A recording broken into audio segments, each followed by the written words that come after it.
Bom dia, meus amigos eletricistas! Hoje o tema do nosso DDS está relacionado com as obrigações dos empregados nas frentes de serviço com relação à saúde e segurança. Comunicar todas as condições inseguras presentes no ambiente ao supervisor imediato. Manter a ordem, disciplina, higiene e segurança no trabalho. Participar de treinamentos relacionados à segurança e saúde ocupacional.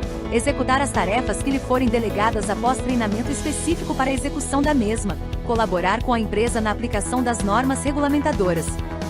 Substituir as linhas e instalações auxiliares em mau estado, corrigir emendas ou ligações e substituir cabos, isoladores ou outros apetrechos. Fazer a limpeza e lubrificação dos motores, transformadores, disjuntores e outros elementos. Verificar o resultado do trabalho, regulando e operando o sistema em situação real, ligando e desligando chaves antes de passá-la ao contratante. Zelar pela conservação dos equipamentos, máquinas, ferramentas e materiais sob sua responsabilidade. Todo eletricista tem um checklist de ferramenta em mãos antes do início das atividades. Como já sabemos, a maioria das ferramentas são inspecionadas diariamente, para verificação das condições de uso para a execução das atividades. Algumas ferramentas são rústicas, como alicates para cortes de cabos elétricos que são carregados em malões de ferramentas, muitas vezes expostos ao sol e à chuva, que ao longo do tempo vão se deteriorando. Assim como também carretilhas para resgate e estropos de nylon. Lembrando que as ferramentas dos eletricistas devem ser de cabo isolado, como alicates de cortes, chave de fendas e chave catraca, entre outras ferramentas utilizadas na atividade que possam eventualmente entrar em contato com a rede elétrica de modo involuntário. E para finalizar, orientar o eletricista quanto à não utilização de adornos durante a execução da atividade. As empresas se preocupam apenas com a execução da atividade, mas o desconforto para o trabalhador é total. Eram 10 pessoas na cabine suplementar que não tinha ar-condicionado e nenhuma fonte de comunicação com o condutor em caso de necessidade. Eram tempos difíceis. Organização e limpeza não fazia parte dos planos dos colaboradores. E assim eram as atividades dos eletricistas em campo. Perneira de segurança e lá vamos nós, no lançamento de cabos elétricos.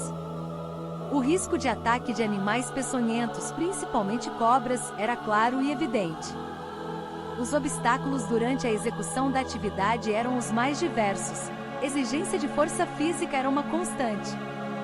Em outros tempos, a vida de eletricista não era nada fácil. Conforme a NR10, Segurança em Instalações e Serviços em Eletricidade, todo trabalhador envolvido com serviços e instalações elétricas deve estar equipado com um uniforme adequado às suas atividades. O uniforme resistente à chama é indicado para a proteção dos empregados expostos ao risco de arco elétrico ou ao fogo repentino, reduzindo a possibilidade de queimaduras. Para obtermos a proteção adequada, a camisa do uniforme resistente à chama possui manga comprida. Na execução das atividades, o colarinho, mangas e punhos sempre devem estar fechados adequadamente. Hoje nosso DDS terá como tema a emissão da permissão para trabalhos especiais nas frentes de serviço, que são aqueles que podem expor o executante, como por exemplo, queda de níveis diferentes, choque elétrico, desprendimento de energia como fogo, explosão, radiação e soterramento. São os trabalhos que serão definidos pelas empresas como especiais por exporem os executantes aos riscos.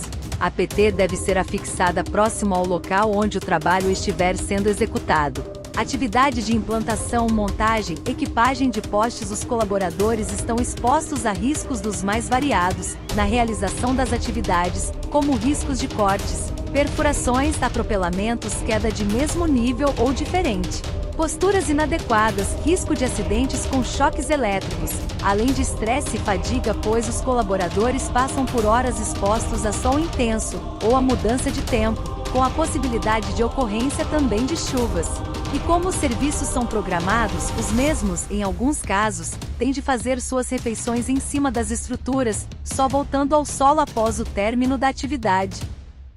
Supervisores encarregados devem orientar os profissionais que trabalham em instalações elétricas sujeitos aos riscos decorrentes do emprego da energia elétrica, oferecendo noções dos colaboradores. Devem estar instruídos quanto aos riscos em instalações e serviços com eletricidade, medidas de controle do risco elétrico, conhecer as normas técnicas brasileiras, as normas regulamentadoras, os equipamentos de proteção coletiva e individual, as rotinas de trabalho e os procedimentos e as documentações de instalações elétricas.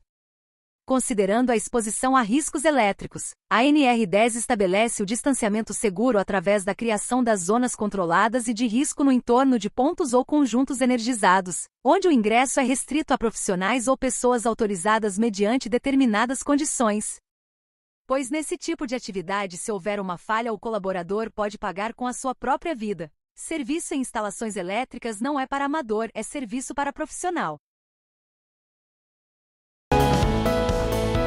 A atividade de lançamento de cabos elétricos, aparentemente parece ser uma atividade simples. Mas não se engane, é mais complexa do que se imagina, tem muitos riscos adicionais que não são percebidos por algumas pessoas que não têm o conhecimento sobre os perigos da atividade.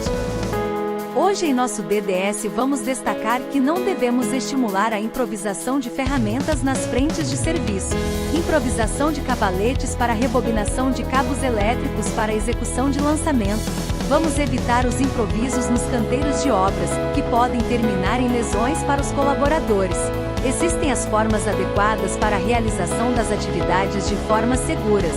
O colaborador posicionando as mãos nas extremidades do carretel ou bobina, para diminuir a velocidade da mesma, com o risco de corte devido ter pontas de pregos e farpas que podem provocar lesões nas mãos. Improviso de ferramentas para diminuir a velocidade da bobina ou carretel que podem provocar fratura, risco de prensamento e corte. Pois muito bem, a lenda diz que você não deve descer da viatura, mas se você descer, você pode visitar Jesus mais cedo. Então a decisão é sua. Galera, vamos seguir rigorosamente as recomendações da NR10 aí, ó. Se a viatura foi energizada, não vamos descer dela de jeito nenhum, até que a rede seja desligada positivo. Nos trabalhos em instalações elétricas, quando as medidas de proteção coletiva forem tecnicamente inviáveis ou insuficientes para controlar os riscos, devem ser adotados equipamentos de proteção individual específicos e adequados às atividades desenvolvidas, em atendimento ao disposto na NR6. Todo eletricista tem que passar pelo treinamento de primeiros socorros e jamais deverá trabalhar sozinho, pois a ausência de alguém por perto pode potencializar um acidente grave ou até fatal. Galera, quanto mais se sabe sobre a prevenção, menos temos a probabilidade de ocorrência de acidente.